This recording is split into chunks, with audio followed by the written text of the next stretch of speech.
വിശദമായ വാർത്തയിലേക്ക്. വെടിനിർത്തൽ ചർച്ച വഴിമുട്ടി നിൽക്കെ ഗസയിൽ കൂട്ടക്കുരുതി തുടർന്ന് ഇസ്രായേൽ. ഇന്ന് മാത്രം 104 പേരെയാണ് കൊന്നത്. ഇതിൽ 92 പേരും ഭക്ഷണം കാത്തുനിന്നവരാണ്. പോഷകാഹാരക്കുറവ് മൂലം 5 കുഞ്ഞുങ്ങൾ കൂടി മരിച്ചു. വിശപ്പിനെ യുദ്ധായുധമാക്കുന്ന ഇസ്രായേലിനെതിരെ വിവിധ രാജ്യങ്ങളിൽ പ്രതിഷേധം ശക്തമായി. ഹമാസുമായി ഉടൻ സമഗ്ര വെടിനിർത്തൽ വേണമെന്നാവശ്യപ്പെട്ട് ആയിരങ്ങൾ ഇസ്രായേലിന്റെ ടെൽ അവീവിൽ റാലി നടത്തി. സിറിയൻ പ്രദേശമായ സുവൈദയിൽ ഇസ്രായേലിന്റെ ആക്രമണ ഭീഷണി തുടരുകയാണ്. പേരുകളുമായി MC നാസ ചേരുന്നു. MC-യെ, കൂട്ടക്കുരുതി തുടരുന്നു. ചർച്ചകളെല്ലാം ഒരു ഭാഗത്തുണ്ട്, വഴിമുട്ടി നിൽക്കുന്ന സാഹചര്യമുണ്ട്. അതിനിടയിലാണ് ഈ കുരുതി തുടരുന്നത്. പ്രത്യേകിച്ച് ഭക്ഷണം വാങ്ങാൻ നിൽക്കുന്ന ആളുകളെ കൂട്ടമായി കൊന്നൊടുക്കുന്നു എന്നുള്ളതാണ്. എന്തൊക്കെയാണ് ഗസയിൽ നിന്നുള്ള ഏറ്റവും പുതിയ വിവരങ്ങൾ? ധന്യ റിപ്പോർട്ട് ചെയ്തതുപോലെ തന്നെ 104 പേരെയാണ് ഇന്ന് വെളുപ്പ് മുതൽ ഈ സമയം വരെ ഇസ്രായേലിന്റെ ആക്രമണത്തിലൂടെ അവർ കൊന്നൊടുക്കിയിരിക്കുന്നത്. കാരണം പിന്നിട്ട ദിവസങ്ങളിൽ ഇന്നലെയും 113 പേരെ ഈ ഒരൊറ്റ ദിവസത്തിനുള്ളിൽ തന്നെ കൊലപ്പെടുത്തിയിരുന്നു. അപ്പം വളരെ പരിഷ്കൃത സമൂഹമാണ് എന്ന് നടിക്കുന്ന നമുക്ക് മുമ്പിൽ വളരെ കൃത്യമായിട്ട് വളരെ ക്രൂരമായിട്ടുള്ള ഒരു വംശഹത്യാ പദ്ധതിയുമായിട്ട് ഇസ്രായേൽ മുന്നോട്ട് പോകുന്നു. അതിനുവേണ്ട എല്ലാ ആയുധങ്ങളും മറ്റു നയതന്ത്ര പരിരക്ഷയും അമേരിക്ക ഉൾപ്പെടെയുള്ള വൻശക്തി രാജ്യങ്ങൾ നൽകിക്കൊണ്ടിരിക്കുന്നു. കേവലമായിട്ടുള്ള ചില ചർച്ചകൾ ദോഹ കേന്ദ്രീകരിച്ചു നടക്കുന്നു എന്നത് മാറ്റി നിർത്തിയാൽ ഏതെങ്കിലും അർത്ഥത്തിൽ ഈ ഒരു വംശഹത്യക്ക് പ്രതിരോധം തീർക്കാൻ അല്ലെങ്കിൽ അവസാനിപ്പിക്കാൻ താൽക്കാലിക വെടിനിർത്തലുമായി ബന്ധപ്പെട്ട നീക്കങ്ങൾ നടത്താനുള്ള ഗൗരവപൂർണമായിട്ടുള്ള ഒരു ഇടപെടലും ഈ പിന്നിട്ട ദിവസങ്ങളിൽ പോലും ഉണ്ടായിട്ടില്ല എന്നാണ് അധികൃതരെ ഉദ്ധരിച്ചുകൊണ്ട് വിവിധ മാധ്യമങ്ങൾ റിപ്പോർട്ട് ചെയ്യുന്നത്. ഇന്നിപ്പോൾ ഈ 104 പേർ കൊല്ലപ്പെട്ടു എന്നതിൽ 92 പേരും കൊല്ലപ്പെട്ടിരിക്കുന്നത് റഫ ഭാഗത്ത് അമേരിക്കയും അതോടൊപ്പം തന്നെ ഇസ്രായേലും ചേർന്ന് രൂപപ്പെടുത്തിയ ഗസ ഹ്യൂമാനിറ്റേറിയൻ ഫൗണ്ടേഷന് മുമ്പാകെ ഭക്ഷണം കാത്തു നിന്ന മനുഷ്യർക്ക് നേരെ വെടിയുതിർത്തുകൊണ്ടാണ്. അപ്പോൾ ഈ പിന്നിട്ട ദിവസങ്ങളിലൊക്കെയും ഒരു മരണ കേന്ദ്രമായിട്ട് തന്നെ ഈ ഭക്ഷണ വിതരണ കേന്ദ്രം മാറുകയാണ്. കാരണം ദിവസങ്ങളായി പട്ടിണി കിടക്കുന്ന മനുഷ്യർ അവർ എന്തെങ്കിലും ലഭിക്കുമെന്ന ഒരു പ്രതീക്ഷയോടുകൂടി ഈ കേന്ദ്രത്തിലേക്ക് വരുന്നു. അവർ വരുമ്പോൾ യാതൊരു മുന്നറിയിപ്പുമില്ലാതെ അവർക്ക് നേരെ വെടിയുതിർക്കുക. അങ്ങനെ 1000-ലധികം പേരെയാണ് ഈ പിന്നിട്ട ദിവസങ്ങളിൽ മാത്രം ഇസ്രായേൽ കൊന്നൊടുക്കിയിരിക്കുന്നത്. ഇസ്രായേൽ മാത്രമല്ല, അമേരിക്കയുടെ പൂർണ്ണ അനുഗ്രഹം കൂടി അല്ലെങ്കിൽ അനുഗ്രഹാശിസുകളോട് കൂടിയാണ് ഈ കുരുതി നടക്കുന്നത് എന്ന കാര്യം വ്യക്തമാണ്. കാരണം അത്രയും കൃത്യമായിട്ട് ഈ 2 രാജ്യങ്ങളും ചേർന്ന് രൂപപ്പെടുത്തിയ താൽക്കാലിക ഭക്ഷ്യ വിതരണ കേന്ദ്രമാണ് ഏറ്റവും വലിയ ഒരു മരണ കേന്ദ്രമായിട്ട് മുന്നോട്ട് പോകുന്നത്. പക്ഷേ ഇതൊക്കെ ആയിട്ടും ഇതിനൊരു ബദൽ സംവിധാനം ഏർപ്പെടുത്താനോ UN പോലുള്ള ഏജൻസികൾക്ക് ഭക്ഷ്യവിതരണം വിട്ടുകൊടുക്കാനുള്ള ഒരു നീക്കം പോലും ഉണ്ടാകുന്നില്ല. അതോടൊപ്പം തന്നെയാണ് തന്നെ നമ്മൾ അറിയേണ്ടത്, ഇന്ന് മാത്രം 2 കുട്ടികൾ കൂടി മരണപ്പെട്ടിട്ടുണ്ട്. ആ മരണപ്പെട്ടത് പട്ടിണി തന്നെയാണ് ആ മരണത്തിന് കാരണമെന്ന് ഔദ്യോഗിക ഏജൻസികളും വ്യക്തമാക്കുന്നത്. അങ്ങനെ 5 കുട്ടികളാണ് ഇപ്പോൾ ഇന്നലെയുമായിട്ട് ഈ പോഷകാഹാര കുറവ് മൂലം മരണപ്പെട്ടിരിക്കുന്നത്. ഇനിയും ആ സംഖ്യ വലിയ തോതിൽ തന്നെ ഉയരുമെന്ന മുന്നറിയിപ്പുകൾ കൂടിയാണ് UN ഏജൻസികൾ നൽകിക്കൊണ്ടിരിക്കുന്നതും. ധന്യ, നാസർ സൂചിപ്പിച്ചതുപോലെ ഇവിടെ പട്ടിണി, പോഷകാഹാരക്കുറവ്, ഇതിലൊക്കെ മരണങ്ങൾ വർദ്ധിച്ചുകൊണ്ടിരിക്കുന്നു. പ്രത്യേകിച്ച് കുഞ്ഞുങ്ങൾ മരണപ്പെട്ടുകൊണ്ടേയിരിക്കുന്നു പോഷകാഹാരക്കുറവ് കാരണം. ഈ ആക്രമണം നടക്കുന്നുണ്ട്, രാജ്യാന്തര ഇടപെടൽ എത്രത്തോളം നടക്കുന്നുണ്ട്, നേരത്തെ ഉള്ളതിന്റെ എത്ര ശതമാനം ഇപ്പോൾ ആ തരത്തിലുള്ള ഇടപെടലുകൾ ഉണ്ട്, ഭക്ഷണകാര്യത്തിൽ അവശ്യ വസ്തുക്കളുടെ കാര്യത്തിലൊക്കെ എത്രത്തോളം ഇടപെടലുണ്ട് എന്നത് ഏറെ ആശങ്കയുണ്ടാക്കുന്നുണ്ട്. ഒപ്പം തന്നെ ആരോഗ്യ മന്ത്രാലയം, ഗസയിലെ ആരോഗ്യ മന്ത്രാലയം തന്നെ പറയുന്നുണ്ട്, അവർക്ക് നേരത്തെ തന്നെ ആരോഗ്യ സംവിധാനം പൂർണ്ണമായും തകർന്നതാണ്. അപ്പം സ്വാഭാവികമായിട്ടും അവർക്ക് അതിനാവശ്യമായിട്ടുള്ള സപ്ലിമെന്റ്സ് ഇല്ലെങ്കിൽ എക്യുപ്മെന്റ്സ് കാര്യങ്ങളൊക്കെ എത്തിക്കാൻ എന്തെങ്കിലും ഒരു സംവിധാനം ഇടപെട്ടുണ്ടാകുമോ എന്നുള്ളതിൽ ഇപ്പോഴും ആശങ്ക നിലനിൽക്കുകയാണോ? അതിനുള്ളൊരു സാധ്യത എത്രത്തോളമാണ്?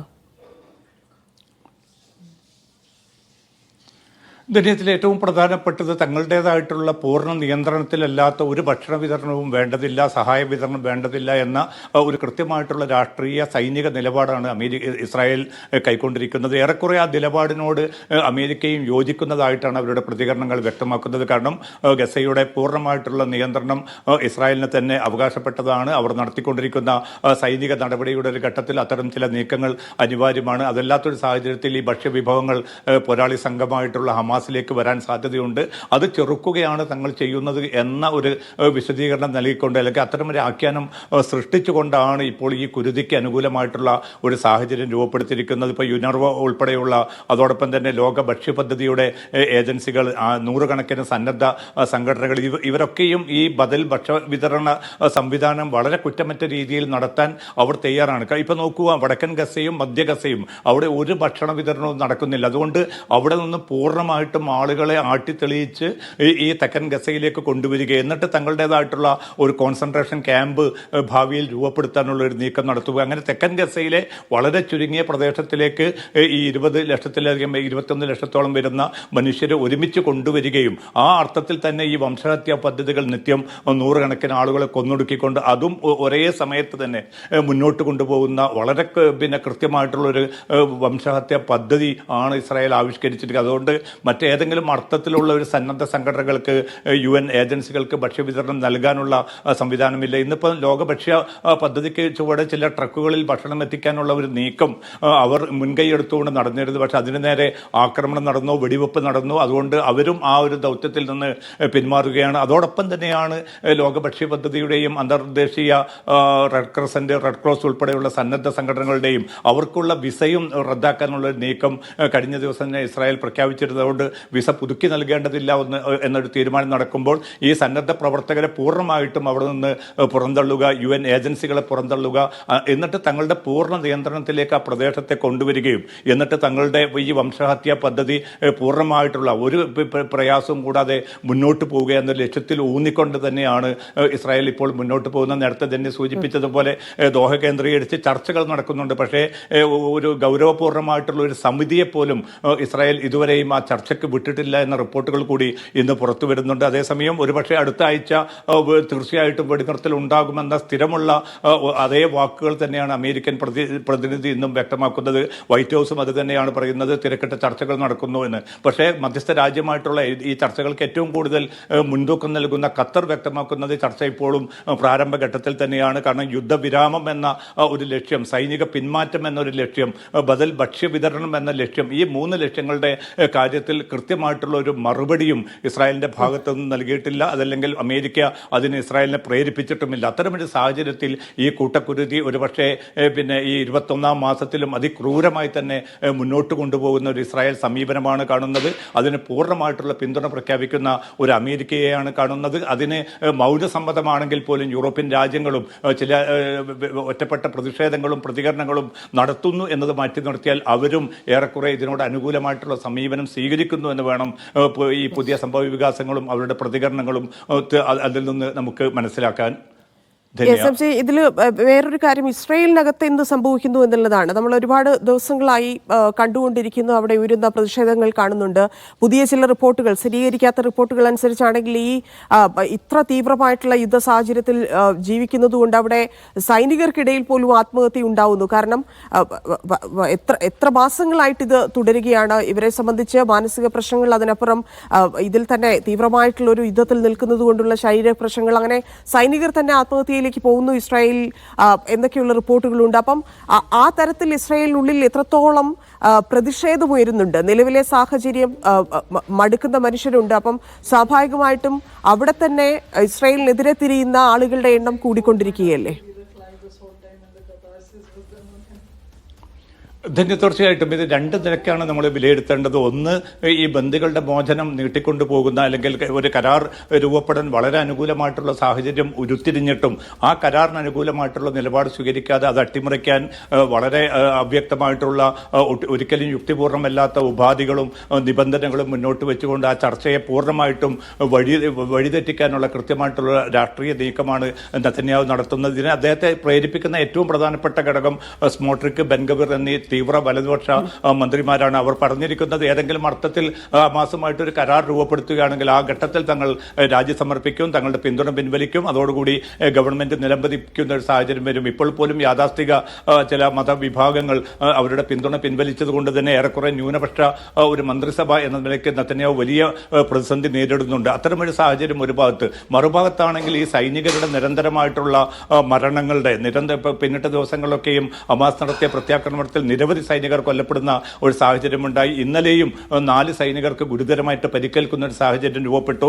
അതോടൊപ്പം തന്നെയാണ് ഇപ്പോൾ ഈ 10 ദിവസത്തിനുള്ളിലാണ് 5 സൈനികർ ആത്മഹത്യ ചെയ്തതായിട്ടുള്ള റിപ്പോർട്ടുകൾ കൂടി ഇസ്രായേൽ മാധ്യമങ്ങളും ഇസ്രായേൽ ഔദ്യോഗിക സംവിധാനങ്ങളും പുറത്തുവിടുന്നത്. അതായത് ഈ ഒരിക്കലും തങ്ങൾ അഭിമുഖീകരിക്കാത്ത ഒരു സാഹചര്യത്തിൽ തീക്ഷ്ണമായിട്ടുള്ള ഒരു അവസ്ഥയിലേക്ക് യുദ്ധത്തിൽ തള്ളിയിട്ടത് മൂലം അതിൽ പ്രതിസന്ധി അനുഭവിക്കുന്ന മാനസിക പിരിമുറുക്കം പിരിമുറുക്കമാണ് ഈ സൈനികരുടെ ആത്മഹത്യയിലേക്ക് നയിച്ചിരിക്കുന്നത്. ഇനിയും സൈനികർക്കിടയിൽ ഈ ആത്മഹത്യാ പ്രവണത വർദ്ധിക്കുന്നതായിട്ടുള്ള റിപ്പോർട്ടുകളുണ്ട്. അതോടൊപ്പം തന്നെ സൈനികരെ ലഭിക്കാത്തൊരു സാഹചര്യം കൂടി നിലനിൽക്കുന്നുണ്ട്. ചില യാഥാസ്ഥിക വിഭാഗങ്ങൾ സൈനിക വൃത്തി ഏറ്റെടുക്കാൻ വിസമ്മതിക്കുന്നുണ്ട്. അതോടൊപ്പം തന്നെ ചില റെജിമെന്റുകൾക്കുള്ളിൽ വലിയ തോതിലുള്ള എതിർപ്പ് രൂപപ്പെട്ടിട്ടുണ്ട്. കാരണം ഗസയിൽ തങ്ങളുടെ ദൗത്യം പൂർത്തീകരിക്കപ്പെട്ടു കഴിഞ്ഞു. ഇനിയും അനിശ്ചിതമായിട്ട് യുദ്ധം മുന്നോട്ട് കൊണ്ടുപോകുന്നത് ചിലരുടെ രാഷ്ട്രീയ താല്പര്യങ്ങൾ മാത്രമാണ്. അതിൽ നിന്ന് പിൻവാങ്ങണമെന്നാണ് ആ റെജിമെന്റുകളും മറ്റും ആവശ്യപ്പെടുന്നത്. പക്ഷേ ഇതൊക്കെയാണെങ്കിലും തന്റെ രാഷ്ട്രീയ നിലനിൽപ്പ് മുൻനിർത്തിക്കൊണ്ട് സൈനിക നേതൃത്വത്തിന്റെ പിന്തുണയോടുകൂടി നെതന്യാഹു ഈ ക്രൂരത മുന്നോട്ട് തന്നെ കൊണ്ടുപോകുന്ന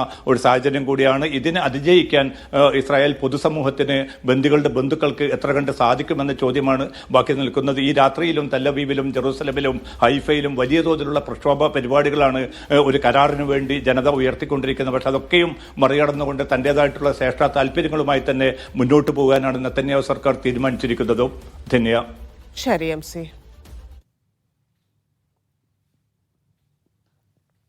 തൊഴിൽ തേടി സൗദിയിലെത്തുന്ന പ്രവാസികളുടെ എണ്ണത്തിൽ വർധന. 4 ലക്ഷം പ്രവാസികളാണ് ഈ വർഷം ആദ്യം 3 മാസങ്ങളിൽ സൗദിയിൽ തൊഴിൽ തേടിയെത്തിയത്. രാജ്യത്തെ മൊത്തം തൊഴിലാളികളുടെ എണ്ണം 1,81,00,000 കവിഞ്ഞു. ജനറൽ അതോറിറ്റി ഫോർ സ്റ്റാറ്റിസ്റ്റിക്സ് അഥവാ ഗസ്റ്റാറ്റാണ് രാജ്യത്തെ തൊഴിൽ വിപണി സ്ഥിതിവിവരക്കണക്കുകൾ പുറത്തുവിട്ടത്.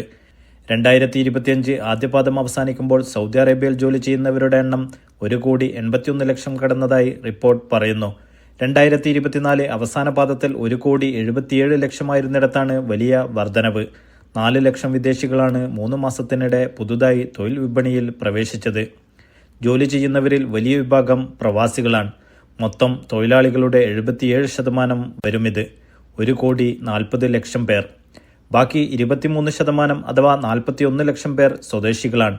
2024 അവസാന പാദത്തിലെ കണക്കുകൾ പ്രകാരം സ്വദേശി ജീവനക്കാരുടെ എണ്ണത്തിൽ വലിയ വർധനവൊന്നും ഇക്കാലയളവിൽ ഉണ്ടായിട്ടില്ല. സ്വദേശികളിൽ ബാച്ചിലേഴ്സ് ബിരുദമോ അതിന് തുല്യ യോഗ്യതയോ ഉള്ള സൗദി ജീവനക്കാരുടെ എണ്ണം ആകെ ജീവനക്കാരുടെ 38% റിപ്പോർട്ട് പറയുന്നു. എന്നാൽ പ്രവാസികളിൽ ഭൂരിഭാഗവും അടിസ്ഥാന വിദ്യാഭ്യാസം മാത്രം നേടിയവരാണ്. ഇത് മൊത്തം ജീവനക്കാരുടെ 27% വരുമെന്നും റിപ്പോർട്ട് വിശദീകരിക്കുന്നു. Naushad റിക്കൂർ, media 1, Dammam.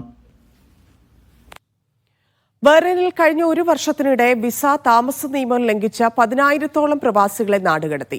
അനധികൃത താമസക്കാരെയും നിയമവിരുദ്ധമായി ജോലി ചെയ്യുന്നവരെയും കണ്ടെത്തുന്നതിനായുള്ള പരിശോധനകൾ രാജ്യത്തെ അധികൃതർ ശക്തമാക്കി. ലേബർ മാർക്കറ്റ് റെഗുലേറ്ററി അതോറിറ്റിയുടെ കീഴിൽ ബഹ്റൈനിലുടനീളം നടത്തുന്ന പരിശോധനകളിൽ നിയമലംഘകരായി കണ്ടെത്തി പിടികൂടിയ പ്രവാസികളെയാണ് നാടുകടത്തിയത്. അതോറിറ്റി പുറത്തുവിട്ട പുതിയ കണക്കുകൾ പ്രകാരം നിയമലംഘകരെ കണ്ടെത്താൻ രാജ്യത്ത് നടത്തുന്ന സംയുക്ത പരിശോധനകളും ക്യാമ്പയിനുകളും ഗണ്യമായി വർദ്ധിപ്പിച്ചിട്ടുണ്ട്. പരിശോധനകളിൽ പിടിക്കപ്പെടുന്നവരെ തടവിൽ പാർപ്പിക്കുന്നതിന്റെയും നാടുകടത്തുന്നതിന്റെയും തോതും വർദ്ധിച്ചിട്ടുണ്ടെന്ന് കണക്കുകൾ വ്യക്തമാക്കുന്നു. കഴിഞ്ഞ വർഷം ജനുവരി മുതൽ 82,941 പരിശോധനകളും 1,172 സംയുക്ത പരിശോധനാ ക്യാമ്പയിനുകളുമാണ് രാജ്യത്തു നടന്നത്. 3,245 നിയമലംഘനങ്ങൾ കണ്ടെത്തുകയും 9,873 അനധികൃത തൊഴിലാളികളെ നാടുകടത്തുകയും ചെയ്തു. രാജ്യത്തെ 4 ഗവർണറേറ്റുകളിലായി അധികൃതർ സ്ഥിരമായി പരിശോധനകൾ നടത്തി വരുന്നുണ്ട്. ജൂൺ 29 മുതൽ ജൂലൈ 12 വരെ മാത്രം നടത്തിയ പരിശോധനകളിൽ 19 തൊഴിലാളികളെ അറസ്റ്റ് ചെയ്യുകയും 242 പ്രവാസികളെ നാടുകടത്തുകയും ചെയ്തിട്ടുണ്ട്. രാജ്യത്ത് പരിശോധനകൾ കൂടുതൽ കർശനമാക്കാൻ ഒരുങ്ങുകയാണ് അധികൃതർ. Siraj Pallikkara, media 1, Bahrain. Kuwait അന്താരാഷ്ട്ര വിമാനത്താവളത്തിലൂടെ 3,000 ദിനാറോ അതിലധികമോ പണം കൊണ്ടുപോകുന്ന യാത്രക്കാർക്ക് കസ്റ്റംസ് ഡിക്ലറേഷൻ നിർബന്ധമാക്കി. സ്വർണം, വിലയേറിയ വാച്ചുകൾ, ഇലക്ട്രോണിക് ഉപകരണങ്ങൾ തുടങ്ങിയവയും കസ്റ്റംസിൽ അറിയിക്കണമെന്നും അധികൃതർ മുന്നറിയിപ്പ് നൽകി. ഹാൻഡ് ലഗേജിൽ എടുക്കുന്ന വില കൂടിയ സാധനങ്ങൾക്ക് ഇൻവോയ്സും ഉടമസ്ഥാവകാശ രേഖകളും കൈവശം സൂക്ഷിക്കണം. കസ്റ്റംസിനെ അറിയിക്കാതെ സഞ്ചരിക്കുന്നത് നിയമലംഘനമായി കണക്കാക്കും. ഇത്തരം വസ്തുക്കൾ പിടികൂടുമെന്നും അധികൃതർ മുന്നറിയിപ്പ് നൽകി. യാത്രക്കാർ രാജ്യത്തേക്ക് പ്രവേശിക്കുമ്പോഴും പുറപ്പെടുമ്പോഴും കസ്റ്റംസ് ഫോറം പൂരിപ്പിക്കണം. സുരക്ഷയും ആഗോള മാനദണ്ഡങ്ങളും ഉറപ്പാക്കുന്നതിനായുള്ള നടപടിയാണിതെന്നും കസ്റ്റംസ് അറിയിച്ചു. കൂടുതൽ വിവരങ്ങൾക്ക് കസ്റ്റംസിന്റെ ഔദ്യോഗിക വെബ്സൈറ്റ് സന്ദർശിക്കാനോ വിമാനത്താവള അധികാരികളുമായി ബന്ധപ്പെടണമെന്നും കസ്റ്റംസ് ജനറൽ അഡ്മിനിസ്ട്രേഷൻ നിർദ്ദേശം നൽകി. Media 1, Kuwait city. കള്ളപ്പണവും ഭീകരവാദ ധനസഹായവും തടയാൻ കർശന നടപടികളുമായി കുവൈറ്റ്. ഇത് സംബന്ധിച്ച് കസ്റ്റംസ് ജനറൽ അഡ്മിനിസ്ട്രേഷനും ആഭ്യന്തര മന്ത്രാലയവും തമ്മിൽ ധാരണാപത്രം ഒപ്പുവച്ചു. ഫിനാൻഷ്യൽ ആക്ഷൻ ടാസ്ക് ഫോഴ്സിന്റെ അന്താരാഷ്ട്ര മാനദണ്ഡങ്ങൾ അനുസരിച്ചാണ് നീക്കം. സാമ്പത്തിക കുറ്റകൃത്യങ്ങൾ തടയാനും ദേശീയ സുരക്ഷയും ആഗോള സാമ്പത്തിക സമഗ്രതയും ഉറപ്പാക്കാനുമാണ് കരാർ ലക്ഷ്യമിടുന്നത്. ബഹ്റൈനിൽ പൊതുപാർക്കുകൾ, നടപ്പാതകൾ, പൂന്തോട്ടങ്ങൾ, തീരപ്രദേശങ്ങൾ എന്നിവിടങ്ങളിൽ പുകവലി നിരോധിക്കാനുള്ള നിർദ്ദേശവുമായി ക്യാപിറ്റൽ ട്രസ്റ്റീസ് ബോർഡ്. 2009 പുറപ്പെടുവിച്ച പുകവലി വിരുദ്ധ നിയമത്തിന്റെ പരിധിയിൽ ഉൾപ്പെടാത്ത ഈ സ്ഥലങ്ങൾ കൂടി നിയമത്തിലേക്ക് കൊണ്ടുവരാൻ എന്നാണ് നിർദ്ദേശം പാർലമെന്റിൽ അവതരിപ്പിക്കും. എയർ അറേബ്യയുടെ നേതൃത്വത്തിൽ സൗദിയുടെ പുതിയ ലോ കോസ്റ്റ് എയർലൈൻ പദ്ധതി പ്രഖ്യാപിച്ചു. 81 റൂട്ടുകളിലേക്കായിരിക്കും സേവനം നൽകുക. ദമാമിലെ കിങ് ഫഹദ് അന്താരാഷ്ട്ര വിമാനത്താവളം കേന്ദ്രീകരിച്ചാകും പ്രവർത്തനം. പദ്ധതിയുടെ ഭാഗമായി 2400-ലധികം നേരിട്ടുള്ള ജോലി അവസരങ്ങൾ സൃഷ്ടിക്കപ്പെടും. Air Arabia, Khan investment holding, Nesma group തുടങ്ങിയവയുടെ സംയുക്ത സഹകരണത്തോടെയാണ് ലോ കോസ്റ്റ് എയർലൈൻ പദ്ധതി.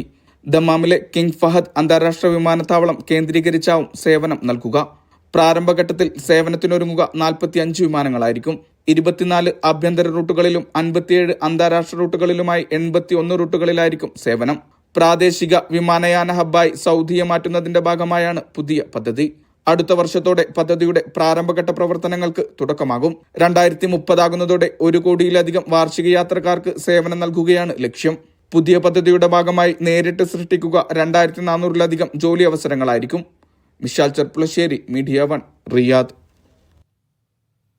മസ്കറ്റിലേക്ക് നേരിട്ടുള്ള സർവീസുകൾക്കായി വിദേശ വിമാന കമ്പനികളെ ക്ഷണിച്ച് ഒമാൻ എയർപോർട്ട്സ്. ആഗോളതലത്തിൽ വിപുലീകരണം ലക്ഷ്യമിടുന്നതിനായുള്ള ചർച്ചകൾ സജീവമാക്കിയതായി Oman airport CEO Ahmed bin Said al Amri പറഞ്ഞു. വ്യോമയാന വാണിജ്യ വരുമാനം വർദ്ധിപ്പിക്കാനുള്ള നിരവധി കരാറുകളും പരിഗണനയിലുണ്ട്. നിരവധി വിമാന കമ്പനികളുമായി നിലവിൽ ചർച്ചകൾ നടന്നുവരികയാണെന്ന് Oman airport CEO engineer Ahmed bin Said al Amri വെളിപ്പെടുത്തി. ബുഡാപെസ്റ്റിൽ നിന്നും മറ്റ് യൂറോപ്യൻ രാജ്യങ്ങളിൽ നിന്നും ഒമാനിലേക്ക് നേരിട്ടുള്ള വിമാന സർവീസുകൾ ആരംഭിക്കുന്നതിനായി യൂറോപ്യൻ ബജറ്റ് എയർലൈൻ വിസ എയറുമായി ചർച്ചകൾ നടത്തിയിട്ടുണ്ട്. ഹംഗേറിയൻ തലസ്ഥാനമായ ബുഡാപെസ്റ്റ് വഴിയോ മറ്റ് യൂറോപ്യൻ നഗരങ്ങൾ വഴിയോ റൂട്ടുകൾ ഉടൻ ആരംഭിക്കുന്നതിനുള്ള നീക്കത്തിലാണെന്നും അംറി സൂചിപ്പിച്ചു. ഒമാനിലെ ചൈനീസ് എംബസിയുമായി ഏകോപിപ്പിച്ച് ഷാങ്ഹായിൽ നിന്നോ ഗോങ്ഷുവിൽ നിന്നോ മസ്കറ്റിലേക്ക് നേരിട്ടുള്ള വിമാന സർവീസുകൾക്കായി ചൈന ഈസ്റ്റേൺ എയർലൈൻസിനെ ആകർഷിക്കാനുള്ള ശ്രമങ്ങൾ നടക്കുന്നുണ്ട്. തെക്ക് കിഴക്കൻ ഏഷ്യയുടെ സാധ്യതകളും നേരിട്ടുള്ള വിമാന സർവീസുകൾക്കായി വിയറ്റ്നാമീസ് വിപണിയെക്കുറിച്ചും ഒമാൻ എയർപോർട്ട്സും ഒമാൻ എയറും സംയുക്തമായി പഠിക്കുന്നുമുണ്ട്. അതേസമയം ഖരീഫ് സീസണിൽ സലാലിലേക്ക് വിമാന സർവീസുകൾ വർദ്ധിച്ചതും GCC രാജ്യങ്ങളിൽ നിന്നുള്ള വർദ്ധിച്ചിരുന്ന താൽപ്പര്യവും മികച്ച സൂചനയായാണ് അധികൃതർ കാണുന്നത്. കഴിഞ്ഞ ദിവസം ഒപ്പുവെച്ച സിംഗപ്പൂരിലെ ചാങ്കി വിമാനത്താവളവുമായുള്ള തന്ത്രപരമായ കരാർ വ്യോമയാന വാണിജ്യ വരുമാനം വർദ്ധിപ്പിക്കാൻ സഹായിക്കുന്നത് കൂടിയാണ്. Media 1, Muscat. അമേരിക്കയിലെ ബോയിംഗ് കമ്പനിയുമായി കരാർ ഒപ്പിട്ട് ബഹ്റൈന്റെ ദേശീയ വിമാന കമ്പനിയായ Gulf air 18 Boeing 787 dream liner വിമാനങ്ങൾ വാങ്ങുന്നതിനായി $4.6 ബില്യൺ കരാറിലാണ് ഒപ്പുവെച്ചത്. പുതിയ ഡ്രീം ലൈനർ വിമാനങ്ങൾ വാങ്ങുന്നത് വഴി യാത്രക്കാരുടെ ശേഷി 20% വർദ്ധിപ്പിക്കാൻ ഗൾഫ് എയറിന് സാധിക്കും. ഈ വർഷത്തെ രണ്ടാം പാദത്തിലും ഖത്തറിന് ബജറ്റ് കമ്മി. 80 കോടി റിയാലിന്റെ ബജറ്റ് കമ്മിയാണ് രേഖപ്പെടുത്തിയത്. ആദ്യ പാദത്തിലും ബജറ്റ് കമ്മി രേഖപ്പെടുത്തിയിരുന്നു.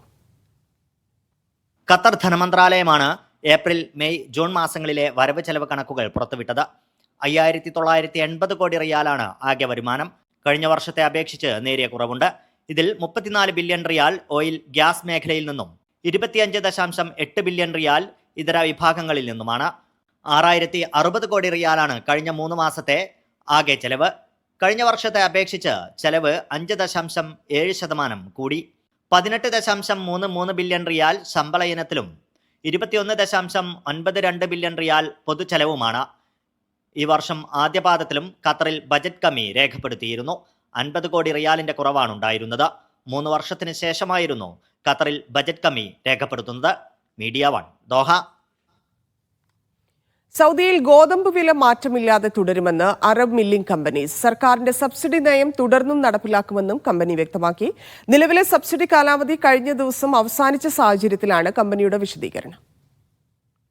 രാജ്യത്ത് ഗോതമ്പ് വിലയിൽ മാറ്റമില്ലാതെ തുടരുമെന്നും സർക്കാർ സബ്സിഡി നയം തുടർന്നും നടപ്പിലാക്കുമെന്ന് അറബ് മില്ലിംഗ് കമ്പനീസ് വെളിപ്പെടുത്തി. ജൂലൈ 2ാം വാരം പോളിസിയുടെ കാലാവധി അവസാനിച്ചതിന് ശേഷവും ഗോതമ്പ് വില ക്രമീകരണം സംബന്ധിച്ച് ജനറൽ അതോറിറ്റി ഫോർ ഫുഡ് സെക്യൂരിറ്റിയിൽ നിന്ന് അറിയിപ്പൊന്നും ലഭിച്ചിട്ടില്ലെന്നും Arabian mills food products company വൃത്തങ്ങൾ വ്യക്തമാക്കി. ബന്ധപ്പെട്ട അധികാരികളിൽ നിന്ന് മറ്റുവിധത്തിലുള്ള നിർദ്ദേശങ്ങളൊന്നും ലഭിക്കാത്ത സാഹചര്യത്തിൽ 2020 ജൂണിൽ അതോറിറ്റിയുടെ ഡയറക്ട് ബോർഡിന്റെ തീരുമാനത്തിനനുസൃതമായി പുറപ്പെടുവിച്ച നിലവിലെ വില നയം നടപ്പിലാക്കുന്നത് തുടരുമെന്നും കമ്പനി വിശദീകരിച്ചു. ടണ്ണിന് 180 സൗദി റിയാലായാണ് മില്ലിംഗ് കമ്പനികൾ ഗോതമ്പ് വാങ്ങുന്നത്. പ്രാദേശിക ഭക്ഷ്യവിപണി സ്ഥിരതയെ പിന്തുണക്കുക, ഭക്ഷ്യസുരക്ഷാ ലക്ഷ്യങ്ങൾ കൈവരിക്കുക, ഭക്ഷ്യ സുസ്ഥിരത വർദ്ധിപ്പിക്കുക എന്നിവ ലക്ഷ്യമാക്കിയാണ് സബ്സിഡി നയം സർക്കാർ നടപ്പിലാക്കി വരുന്നത്. Naushad റിക്കൂർ, media 1, Dammam. ബ്രസീലിൽ നിന്നുള്ള കോഴി ഇറക്കുമതി നിരോധനം കുവൈറ്റ് പിൻവലിച്ചു. ബ്രസീലിൽ പക്ഷിപ്പനി അവസാനിച്ചതിനെ തുടർന്ന് public authority for food and nutrition supreme committee ശുപാർശ ചെയ്തു. അതേസമയം യുഎസിലെ ചില പ്രദേശങ്ങളിൽ പക്ഷിപ്പനി റിപ്പോർട്ട് ചെയ്ത സാഹചര്യത്തിൽ പാസ്ചറൈസ് ചെയ്തതൊഴികെയുള്ള കോഴി ഇറച്ചിയുടെ ഇറക്കുമതിക്ക് വിലക്ക് ഏർപ്പെടുത്താനും അതോറിറ്റി ശുപാർശ ചെയ്തു. ഷാർജയിൽ മരിച്ച കൊല്ലം സ്വദേശി വിഭജികയുടെ മൃതദേഹം നാളെ രാത്രിയിൽ നാട്ടിലേക്ക് കൊണ്ടുപോയേക്കും. രാവിലെ ബന്ധുക്കൾ ഇതിനായി കോടതിയെ സമീപിക്കും. രേഖകൾ പിന്നീട് ഇന്ത്യൻ കോൺസുലേറ്റിന് കൈമാറും. എംബാമിംഗ് നടപടികൾ കൂടി നാളെ പൂർത്തിയായാൽ രാത്രിയോടെ മൃതദേഹം നാട്ടിലേക്ക് കൊണ്ടുപോകുമെന്ന് ബന്ധുക്കൾ അറിയിച്ചു. വിഭജികയുടെ മകൾ വൈഭവിയുടെ മൃതദേഹം കഴിഞ്ഞ ദിവസം ദുബൈയിൽ സംസ്കരിച്ചിരുന്നു. മുഖമിനുക്കി ദുബൈയിലെ ബസ് സ്റ്റേഷനുകൾ. നഗരത്തിലെ 22 ബസ് സ്റ്റേഷൻ നവീകരിക്കുന്ന ജോലികൾ പൂർത്തിയായതായി ദുബൈ റോഡ് ട്രാൻസ്പോർട്ട് അതോറിറ്റി അറിയിച്ചു.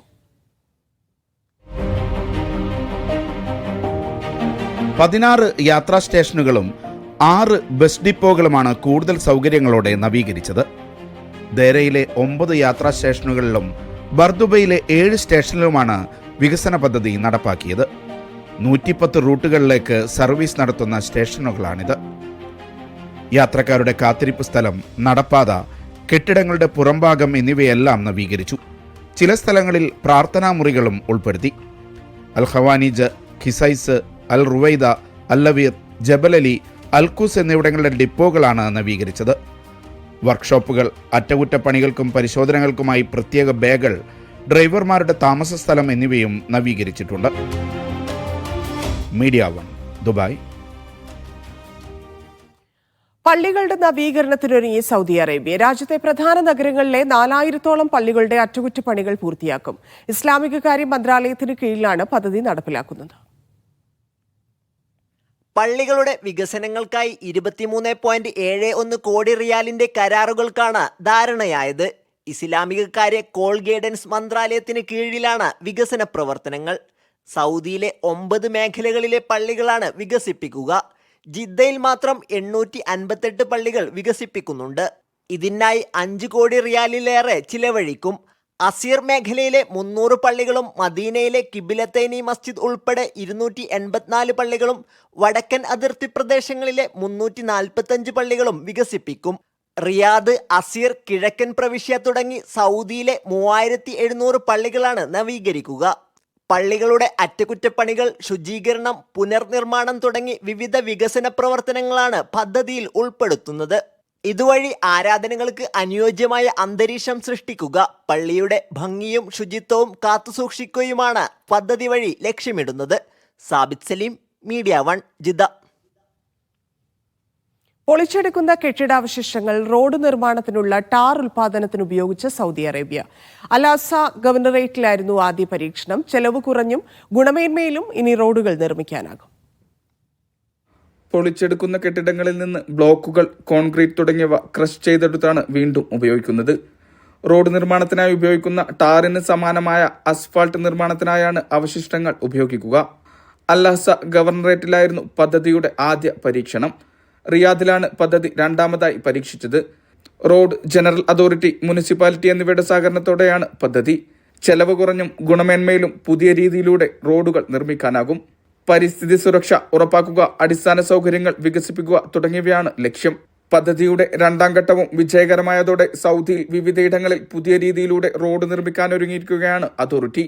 Mishal Cherpulassery, media 1, Riyadh. ജിദ്ദയിൽ അനധികൃത കച്ചവടക്കാർക്കെതിരെ പരിശോധന ശക്തമാക്കി മുനിസിപ്പൽ മന്ത്രാലയം. 3 ടണ്ണിലധികം പഴങ്ങളും പച്ചക്കറികളും പിടിച്ചെടുത്തു.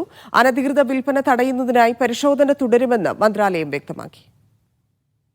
അനധികൃതമായി കച്ചവടം നടത്തുന്നവർക്കെതിരെയാണ് ജിദ്ദയിൽ വ്യാപക പരിശോധന. 3.5 ടൺ പഴവും പച്ചക്കറികളും പരിശോധനയിൽ പിടികൂടി. ജിദ്ദയിലെ അസീസിയിലാണ് കൂടുതൽ നിയമലംഘനങ്ങൾ കണ്ടെത്തിയത്. ശുചിത്വം, ഭക്ഷ്യസുരക്ഷ തുടങ്ങി വിവിധ ലക്ഷ്യങ്ങൾക്കായി ജിദ്ദ മുനിസിപ്പാലിറ്റി പ്രത്യേകം ക്യാമ്പയിൻ സംഘടിപ്പിക്കുന്നുണ്ട്.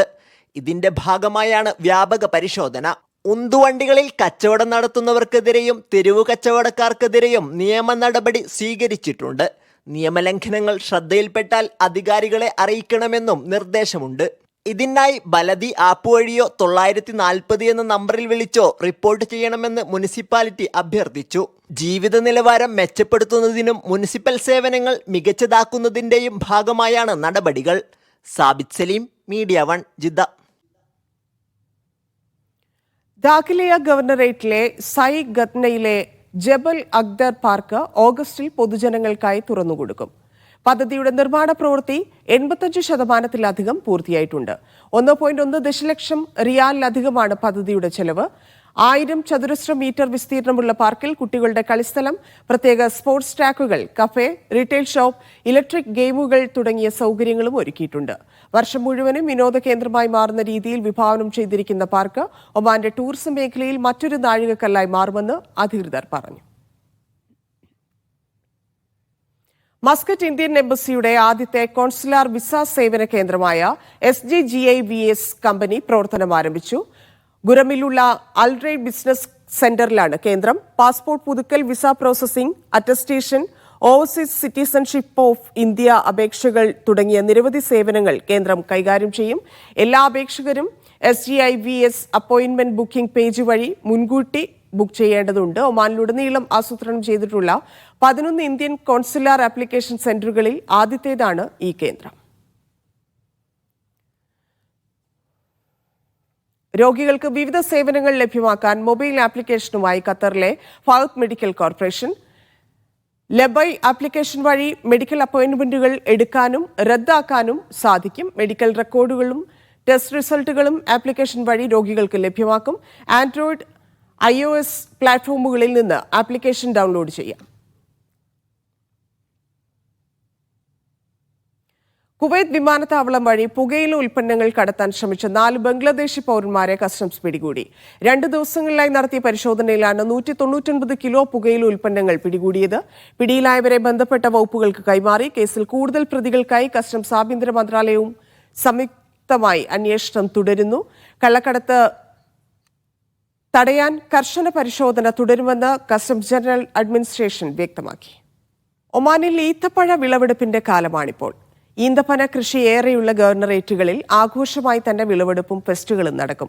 സൗത്ത് ബാത്തിന ഗവർണറേറ്റിലെ വാദി അൽമാവിൽ നടന്ന റുതബ് ഈത്തപ്പഴ ഫെസ്റ്റിന്റെ കാഴ്ചകൾ കാണാം. ഒമാനിലെ ഈത്തപ്പഴ വിളവെടുപ്പ് കർഷകർക്ക് വലിയ ആഘോഷമാണ്. വിവിധ ഗവർണറേറ്റുകളിൽ കർഷകരുടെയും പ്രാദേശിക കൂട്ടായ്മകളുടെയും നേതൃത്വത്തിൽ ഈത്തപ്പഴ ഫെസ്റ്റുകളും സംഘടിപ്പിക്കാറുണ്ട്. സൗത്ത് ബാത്തീനയിലെ വാദി അൽമാവിൽ സംഘടിപ്പിച്ച റുതബ് ഫെസ്റ്റ് സ്വദേശികൾക്കും വിദേശികൾക്കും മികച്ച അനുഭവം സമ്മാനിക്കുന്നതായിരുന്നു. റുതബ് എന്നത് ഈന്തപ്പഴം മൂപ്പെത്തുന്ന ഒരു ഘട്ടമാണ്. ഗവർണറിലെ ഈത്തപ്പഴ കൃഷി പാരമ്പര്യം, വിവിധ ഇനം ഈത്തപ്പഴ ഇനങ്ങൾ, കൃഷിയിൽ ശ്രദ്ധിക്കേണ്ട കാര്യങ്ങൾ, നൂതന സാങ്കേതിക വിദ്യ ഉപയോഗപ്പെടുത്തുന്നതിലെ പ്രാധാന്യം തുടങ്ങി മേള കർഷകർക്കും വിനോദസഞ്ചാരികൾക്കും ഏറെ പ്രയോജനപ്രദമായിരുന്നു. ഗവർണറിലുടനീളമുള്ള കർഷകർ, കരകൗശല വിദഗ്ധർ, കുടുംബങ്ങൾ എന്നിവരുടെ പങ്കാളിത്തം കൊണ്ടും ഫെസ്റ്റ് ശ്രദ്ധേയമായി. കൃഷി, സംസ്കാരം, ഇക്കോ ടൂറിസം എന്നിവ സമന്വയിക്കുന്ന ആഴത്തിലുള്ള അനുഭവമാണ് 2 ദിവസം നീണ്ടുനിന്ന മേള സന്ദർശകർക്ക് സമ്മാനിച്ചത്. മേളയിൽ ഈത്തപ്പഴം അടിസ്ഥാനമാക്കിയുള്ള ഉൽപ്പന്നം, ഈന്തപ്പനയിൽ നിന്നുള്ള കരകൗശല വസ്തുക്കൾ, ജൈവ വസ്തുക്കൾ, മറ്റു ഉൽപ്പന്നങ്ങൾ എന്നിവ വിൽക്കുന്ന സ്റ്റാളുകളും ഉണ്ടായിരുന്നു. സന്ദർശകർക്ക് ഒമാന്റെ ചരിത്രത്തിലെ ഈത്തപ്പഴങ്ങളുടെ പ്രാധാന്യത്തെക്കുറിച്ച് അറിയാനും പഠിക്കാനും അവസരമൊരുക്കുന്ന കൂടിയായി മേള മാറി. Media 1, Muscat.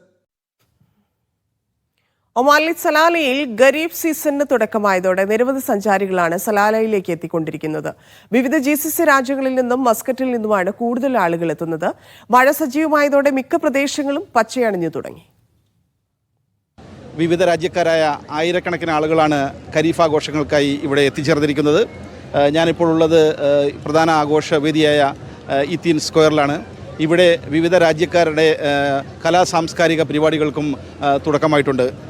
ഒരു 10-30 വർഷത്തെ പരിചയം വെച്ച് പറയുകയാണെങ്കിൽ ഇത്തവണ ഖരീഫ് ഏതാണ്ട് ഒരു ജൂലൈ 15 നല്ല അതിൻ്റെ പാരമ്യത്തിലേക്ക് എത്തിക്കൊണ്ടിരിക്കുകയാണ്. ഇന്നിപ്പോൾ ഒരാഴ്ച 2-3 ദിവസമായിട്ട് ഒത്തിരി ധാരാളം ആൾക്കാരും വരുന്നുണ്ട്. ഖരീഫ് നല്ല മഴയാണ്. നമ്മളിന്ന് ജബൽ വഴിയാണ് വന്നത്. തമ്രത്തിൽ നിന്ന് സീക്ക് വഴി വന്നു. നല്ല ഗ്രീനറി എല്ലാം നല്ല ഇതായി എന്ന് പറഞ്ഞാൽ പ്രകൃതി കനിഞ്ഞനുഗ്രഹിക്കുന്ന രീതിയിൽ മഴ വളരെ വളരെ വളരെ ഭംഗിയായിട്ട് ഈ തവണ ഖരീഫ് ഏതാണ്ട് നല്ല രീതിയിൽ നടക്കുമെന്നാണ് ഇതുവരെയുള്ള നമ്മുടെ പ്രതീക്ഷ. നമ്മുടെ ആ ഫെസ്റ്റിവൽ ഗ്രൗണ്ടിലൊക്കെ വന്നിട്ട് നല്ല ക്രൗഡാണ്, നല്ല പ്രോഗ്രാമാണ്. നല്ല മഴയൊക്കെ കിട്ടിയിട്ട് തുടങ്ങിയിട്ടുണ്ട്. നമ്മളിന്ന് ഉച്ച കഴിഞ്ഞ് ഇറങ്ങിയതാണ്. അപ്പോൾ വരുന്ന വഴിക്ക് സീക്കോഴി വന്നു. അവിടെ നല്ല രസകരമായിട്ട് മഴച്ചാറ്റിലെല്ലാം ഇപ്പം ഇന്നാണ് ശരിക്കും ആ ഒരു വൈബിലേക്ക് എത്തിയിട്ടുള്ളത്. നല്ല അടിപൊളി. ഇപ്രാവശ്യം ഖരീഫ് സ്റ്റാർട്ട് ചെയ്തത് ജൂലൈ 15 മുതലാണ്. പക്ഷേ ഇന്നോട്ടാണ് കുറച്ച് ക്രൗഡ് കൂടി തുടങ്ങിയത്. ഇന്നാണ് മഴയും കൂടിയത്. പിന്നെ ഇവിടെ ടോട്ടലി 15 കൺട്രീസിൻ്റെ പ്രോഗ്രാം ഉണ്ട്. അതിൽ ഇൻക്ലൂഡ് ഇന്ത്യയുടെ ഉണ്ട്. അത് നെക്സ്റ്റ് മന്താണ് വരുന്നത് ഇന്ത്യയുടെ. പ്രധാനമായിട്ടുള്ളത് ഇപ്പം മെക്സിക്കൻ ബാൻഡ് നടക്കുന്നുണ്ട്. പിന്നെ ഫിലിപ്പൈൻസിൻ്റെ ഒരു വേൾഡ് ഫേമസ് ആയ ഒരു ഡാൻസ് ഉണ്ട്, ഉർബാൻ ബാൻഡ് തന്നെ. ടോട്ടലി ഒരു ഡിഫറെൻ്റാണ് കഴിഞ്ഞ വർഷത്തേക്കാൾ ഇപ്പോൾ കാണിക്കുന്നത്.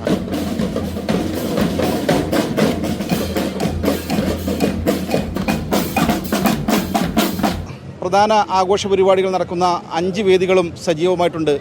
വരും ദിവസങ്ങളിൽ കൂടുതൽ സഞ്ചാരികൾ എത്തുമെന്നാണ് കരുതുന്നത്. ക്യാമറ പേഴ്സൺ അർഷദിനൊപ്പം കെ സലാഹുദ്ദീൻ, മീഡിയ 1, സലാല. ഒട്ടകങ്ങളുടെ സൗന്ദര്യ മത്സരം കണ്ടിട്ടുണ്ടോ? ഒമാനിലെ സൗത്ത് ഷെർഗിയ ഗവർണറേറ്റിൽ നടന്ന ഒട്ടക സൗന്ദര്യ മത്സരത്തിന്റെ വിശേഷങ്ങളിലേക്കാണ് ഇനി. ഒട്ടക ഉടമകളിൽ നിന്ന് പൈതൃക പ്രേമികളുടെയും വലിയ പങ്കാളിത്തമാണ് മത്സരത്തിലുണ്ടായത്. 250-ലധികം എൻട്രികളുമായി ഒമാനകത്തു നിന്നും മറ്റു GCC രാജ്യങ്ങളിൽ നിന്നുമുള്ള പങ്കാളിത്തം കൊണ്ടും ശ്രദ്ധേയമായിരുന്നു ജലൻബാനി ബുഹസൻ വിലായത്തിൽ നടന്ന ഒട്ടക സൗന്ദര്യ മത്സരം. ഒട്ടകങ്ങളുടെ സൗന്ദര്യം, ആകൃതി, വലിപ്പം, ആധികാരികത എന്നിവ ആഘോഷിക്കുന്ന മത്സരത്തിൽ 8 റൗണ്ടുകളിലായി ഒട്ടകങ്ങൾ വിവിധ വിഭാഗങ്ങളിലായി മത്സരിച്ചു. 2 ദിവസം നീണ്ടുന്ന മത്സരങ്ങൾക്കൊടുവിൽ വിജയികളായ ഒട്ടകങ്ങളുടെ ഉടമകൾ സമ്മാനങ്ങൾ ഏറ്റുവാങ്ങി. ഒട്ടക സൗന്ദര്യ മത്സരത്തിന് നിബന്ധനകൾ ഏറെയുണ്ട്. ഹൈബ്രിഡ് ഇനങ്ങൾ പാടില്ല. രോമങ്ങളിൽ ചായം പൂശൽ, കളറിംഗ്, ടാറ്റു എന്നിവ അനുവദിക്കില്ല. അതായത് ഒട്ടകത്തിൻ്റെ രൂപം സ്വാഭാവികമായിരിക്കണം. പങ്കെടുക്കുന്ന ഒട്ടകങ്ങൾ നിശ്ചയിച്ചിട്ടുള്ള പ്രായപരിധിക്കുള്ളിലായിരിക്കണം. പല്ലുകൾ പരിശോധിച്ച് പ്രായം ഉറപ്പുവരുത്തും. മത്സരത്തിന് മുമ്പ് ഉടമകൾ അവരുടെ ഒട്ടകത്തിൻ്റെ ഉത്ഭവത്തിൻ്റെ ആധികാരികതയെക്കുറിച്ച് സത്യപ്രതിജ്ഞ ചെയ്യണം. ഇനം സ്ഥാപിച്ചു കഴിഞ്ഞാൽ പിന്നെ വിജയെ കണ്ടെത്താനുള്ള ശാരീരിക പരിശോധനകളാണ്. നല്ല അനുപാതമുള്ള ശരീരവും മുഖവും, നീളമുള്ള ഗരിബ് അതായത് കൊമ്പിനും കഴുത്തിനുമിടയിലുള്ള ഭാഗം, നീണ്ട ശരീരം, ഉറച്ച ചെവികൾ, തടിച്ച ചുണ്ടുകൾ, വിശാലമായ രോമങ്ങളുടെ തിളക്കം തുടങ്ങി വിവിധങ്ങളായ വിഭാഗങ്ങളിൽ പരിശോധനകൾ നടക്കും. ശേഷമാണ് വിജയിയെ പ്രഖ്യാപിക്കുക. Media 1, Muscat. കുവൈത്തിൽ 10 ടൺ കേടായ മത്സ്യം പിടികൂടി. 4 ട്രക്കുകളിലായി എത്തിച്ച മത്സ്യവും ചെമ്മീനും ഭക്ഷ്യപോഷകാഹാര വകുപ്പ് നശിപ്പിച്ചു. പ്രതികളെ നിയമ നടപടികൾക്കായി പബ്ലിക് പ്രോസിക്യൂഷന് കൈമാറി. മായം ചേർത്തതോ കാലാവധി തീർന്നതോ ആയ ഭക്ഷ്യവസ്തുക്കൾ വിൽക്കുന്നവർക്കെതിരെ കർശന നടപടി സ്വീകരിക്കുമെന്ന് ഇൻസ്പെക്ഷൻ ഡിപ്പാർട്ട്മെന്റ് ഡയറക്ടർ അലി അൽ ഖന്തരി മുന്നറിയിപ്പ് നൽകി. കേടായ ഭക്ഷണങ്ങൾ പിടികൂടാൻ പരിശോധനാ ക്യാമ്പയിനുകൾ തുടരുകയാണ് മന്ത്രാലയം. ദുബൈയിൽ സോഷ്യൽ മീഡിയ വഴി ട്രേഡിംഗ് തട്ടിപ്പ് നടത്തിയ സംഘത്തെ പിടികൂടി ദുബായ് പോലീസ്. പണം നഷ്ടമായവരിൽ നിന്ന് ലഭിച്ച പരാതികളെ തുടർന്നുള്ള അന്വേഷണത്തിലാണ് പോലീസ് 4 പേരെ പിടികൂടിയത്. വ്യാജ ട്രേഡിംഗ് പ്ലാറ്റ്ഫോം ഉൾപ്പെടെ നിർമ്മിച്ചാണ് പ്രതികൾ തട്ടിപ്പ് നടത്തിയിരുന്നത്. ഫോൺ കോളുകളിലൂടെയും പരസ്യങ്ങളിലൂടെയും ഉയർന്ന ലാഭം വാഗ്ദാനം ചെയ്തായിരുന്നു തട്ടിപ്പ്. ഈ വർഷം വിവിധ കടൽ ദുരന്തങ്ങൾ സംബന്ധിച്ച് 813 ഫോൺ കോളുകൾ ലഭിച്ചതായി Kuwait fire force marine fire fighting director colonel ബദൽ അൽ ഖദം. ബോട്ട് തകരാർ, തീപിടുത്തം, മുങ്ങിമരണം തുടങ്ങിയ അടിയന്തര സംഭവങ്ങളാണ് റിപ്പോർട്ട് ചെയ്തത്. അടിയന്തര സാഹചര്യങ്ങൾ നേരിടാൻ സ്പീഡ് ബോട്ടുകൾ, വയർലെസ് സംവിധാനങ്ങൾ എന്നിവ സജ്ജമാണെന്നും ബദർ അൽ ഖദം പറഞ്ഞു. 1998-ലാണ് രാജ്യത്ത് മറൈൻ രക്ഷാപ്രവർത്തന വിഭാഗം രൂപീകരിച്ചത്. സാൽമിയയിലെ ഫഹാഖീൽ എക്സ്പ്രസ് വേയിൽ ഗതാഗതം നിയന്ത്രണം ഏർപ്പെടുത്തിയതായി കുവൈറ്റ് റോഡ്സ് അതോറിറ്റി അറിയിച്ചു. 25 ദിവസം നീളുന്ന അറ്റകുറ്റപ്പണികളുടെ ഭാഗമായാണ് നിയന്ത്രണം. മില്ലേനിയം ഹോട്ടലിന് സമീപം കുവൈറ്റ് സിറ്റിയിലേക്കുള്ള 2 വരികളും ഫോർത്ത് റിംഗ് റോഡിലേക്കുള്ള എൻട്രികളും താൽക്കാലികമായി അടച്ചിട്ടുണ്ട്. കിങ് ഫൈസൽ റോഡിൽ നിന്ന് ജെറയിലേക്കുള്ള ഫോർത്ത് റിംഗ് റോഡിന്റെ ബൽദിയയ്ക്ക് എതിർവശം ഇന്നു മുതൽ 33 ദിവസത്തേക്ക് അടച്ചിടും. യാത്രക്കാർ ബദൽ വഴികൾ സ്വീകരിക്കണമെന്ന് അതോറിറ്റി അറിയിച്ചു. ഒമാനിലെ വടക്കൻ അൽ ഷെർഗിയ ഗവർണറേറ്റിൽ സൈക്കോട്രോപിക് മരുന്നുകൾ കൈവശം വെച്ച 2 പേർ അറസ്റ്റിലായി. ഒരു പൗരനെയും ഇന്ത്യൻ പ്രവാസിയെയുമാണ് റോയൽ ഒമാൻ പോലീസ് അറസ്റ്റ് ചെയ്തത്. ഡ്രഗ്സ് ആൻഡ് സൈക്കോട്രോപിക് സബ്സ്റ്റൻസസ് വിഭാഗത്തിന്റെ നിയന്ത്രണത്തിലുള്ള ഡയറക്ടറേറ്റ് ജനറലാണ് പ്രതികളെ പിടികൂടിയത്. പ്രതികൾക്കെതിരെ നിയമ നടപടികൾ പുരോഗമിക്കുകയാണെന്ന് റോയൽ ഒമാൻ പോലീസ് അറിയിച്ചു. പൊതുധാർമ്മികതയും മാന്യതയും ലംഘിക്കുന്ന പ്രവർത്തനങ്ങളിൽ ഏർപ്പെട്ടതിന് 21 സ്ത്രീകൾ ഉൾപ്പെടെ 30 പേർ ഒമാനിൽ അറസ്റ്റിലായി. വിവിധ ഏഷ്യൻ രാജ്യക്കാരാണ് പിടിയിലായതെന്ന് റോയൽ ഒമാൻ പോലീസ് അറിയിച്ചു. മത്ര വിലായത്തിലുള്ള ഒരു ഹോട്ടലിൽ വെച്ച് മസ്കറ്റിലെ പോലീസ് കമാൻഡാണ് അറസ്റ്റ് ചെയ്തത്. പിടികൂടിയവരെ നിയമ നടപടികൾ പുരോഗമിക്കുകയാണ്. ഇന്ത്യൻ ഓവർസീസ് കോൺഗ്രസ് ലെസ്റ്റർ യൂണിറ്റിന്റെ നേതൃത്വത്തിൽ ഉമ്മൻചാണ്ടി അനുസ്മരണവും പുഷ്പാർച്ചനയും നടത്തി. Kerala chapter president Shainu Claire Mathews ഉദ്ഘാടനം ചെയ്തു. ജനറൽ സെക്രട്ടറി റോമി കുര്യാക്കോസ് മുഖ്യപ്രഭാഷണം നടത്തി. IOC കേരള ചാപ്റ്റർ മിഡ്ലാൻഡ്സ് യൂണിറ്റുകളുടെ ആഭിമുഖ്യത്തിൽ 6 ദിവസം നീണ്ടുനിൽക്കുന്ന ഓർമ്മയിൽ ഉമ്മൻചാണ്ടി അനുസ്മരണ ചടങ്ങിൽ ചാണ്ടി ഉമ്മൻ MLA ഓൺലൈനായി പങ്കെടുത്തു. കുവൈറ്റ് KMCC കാസർഗോഡ് ജില്ലാ കമ്മിറ്റിയുടെ നേതൃത്വത്തിൽ മാസാന്ത കമ്പ്യൂട്ടർ കോഴ്സ് ആരംഭിച്ചു. പർവാനിയ KMCC ഓഡിറ്റോറിയത്തിൽ നടന്ന പരിപാടി സംസ്ഥാന പ്രസിഡന്റ് സയ്യിദ് നാസർ മഷ്ഹൂർ തങ്ങൾ ഉദ്ഘാടനം ചെയ്തു. ജില്ലാ പ്രസിഡന്റ് റസാഖ് അയ്യൂർ അധ്യക്ഷത വഹിച്ചു. IT വിദഗ്ധൻ മുജീബ് മൂടാൽ ക്ലാസുകൾക്ക് നേതൃത്വം നൽകി. റഫീഖ് ഒളവറ വിഷയാവതരണം നടത്തി. മണ്ഡലം ഭാരവാഹികളും ജില്ലാതല പ്രവർത്തകരും പങ്കെടുത്തു. മുൻ മുഖ്യമന്ത്രി ഉമ്മൻചാണ്ടിയുടെ 2ാം ചരമവാർഷികത്തിൽ ഇൻകാസ് ദുബായ് അനുസ്മരണ സമ്മേളനം സംഘടിപ്പിച്ചു. പകരം വയ്ക്കാനില്ലാത്ത നേതാവാണ് ഉമ്മൻചാണ്ടിയെന്ന് ഉദ്ഘാടനം നിർവഹിച്ച പ്രസിഡന്റ് റഫീഖ് മട്ടന്നൂർ പറഞ്ഞു. B പവിത്രന്റെ അധ്യക്ഷത വഹിച്ചു. Dubai KMCC acting president Ismail Eramala അനുസ്മരണ പ്രഭാഷണം നടത്തി. SM ജാബിർ, BA നാസർ, അഡ്വക്കേറ്റ് ആഷിഖ് തൈക്കണ്ടി, C മോഹൻദാസ് തുടങ്ങിയവർ സംസാരിച്ചു.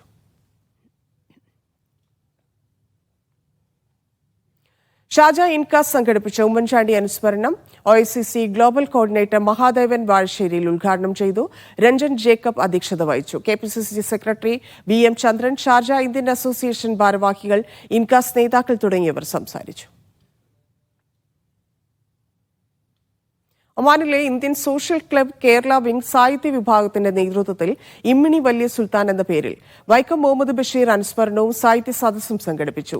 TV രഞ്ജിത്ത് അനുസ്മരണ പ്രഭാഷണം നടത്തി. കേരള വിഭാഗം കൺവീനർ അജയൻ പൊയ്യാറ അധ്യക്ഷത വഹിച്ചു. സന്തോഷ് കുമാർ, പ്രസീത, ലിജിന എന്നിവർ വിവിധ ബഷീർ കഥകളെ അധികരിച്ച് സംസാരിച്ചു. സൗദിയിലെ അൽ ഖസീം പ്രവിശ്യയിൽ ലഹരി മരുന്ന് വിതരണം നടത്തിയ സംഘത്തെ പിടികൂടി. 3 സൗദി യുവാക്കളടങ്ങിയ സംഘത്തെയാണ് രഹസ്യ നിരീക്ഷണത്തിലൂടെ പിടികൂടിയത്. റെയ്ഡിനിടെ 26 കിലോ ആഷിഷും ലഹരി ഗുളികകളും പിടിച്ചെടുത്തു.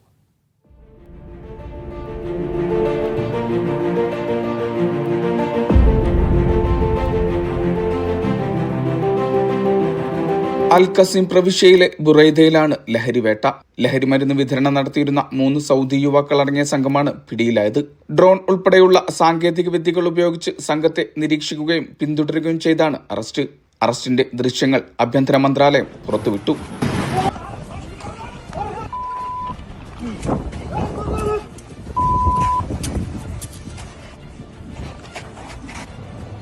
റെയ്ഡിനിടെ 26 കിലോഗ്രാം ഹഷീഷും ലഹരി ഗുളികകളും പിടിച്ചെടുത്തു. പ്രതികൾക്കെതിരെ നിയമ നടപടികൾ ആരംഭിച്ചിട്ടുണ്ട്. അന്വേഷണം പൂർത്തിയാക്കി പ്രതികളെ പബ്ലിക് പ്രോസിക്യൂഷന് കൈമാറാനുള്ള നടപടികൾ പുരോഗമിക്കുകയാണെന്ന് general directorate of narcotics control വ്യക്തമാക്കി. Ishal Cherpulassery, media 1, Riyadh. ഉമ്മൻചാണ്ടിയുടെ 2ാം ഓർമ്മ ദിനത്തിൽ ബഹ്റൈനിൽ OICCയുടെ നേതൃത്വത്തിൽ അനുസ്മരണ സമ്മേളനം സംഘടിപ്പിച്ചു. കേരളീയ സമാജത്തിൽ നടന്ന സമ്മേളനം OICC middle east general convener Raju Kallumpuram ഉദ്ഘാടനം ചെയ്തു. സാമൂഹ്യ പ്രവർത്തകരും വിവിധ സംഘടനാ പ്രതിനിധികളും പങ്കെടുത്തു. OICC ഇൻകാസ് കോട്ടയം ജില്ലയുടെ നേതൃത്വത്തിൽ ഖത്തറിൽ ഉമ്മൻചാണ്ടി അനുസ്മരണ യോഗവും പുഷ്പാർച്ചനയും സംഘടിപ്പിച്ചു. ഇൻകാസ് പ്രസിഡന്റ് സമീർ ഏറാമല അനുസ്മരണ പ്രഭാഷണം നടത്തി. ഇൻകാസ് കോട്ടയം പ്രസിഡന്റ് മാത്തുക്കുട്ടി അധ്യക്ഷത വഹിച്ചു. General secretary Jomon, treasurer Biju എന്നിവർ സംസാരിച്ചു.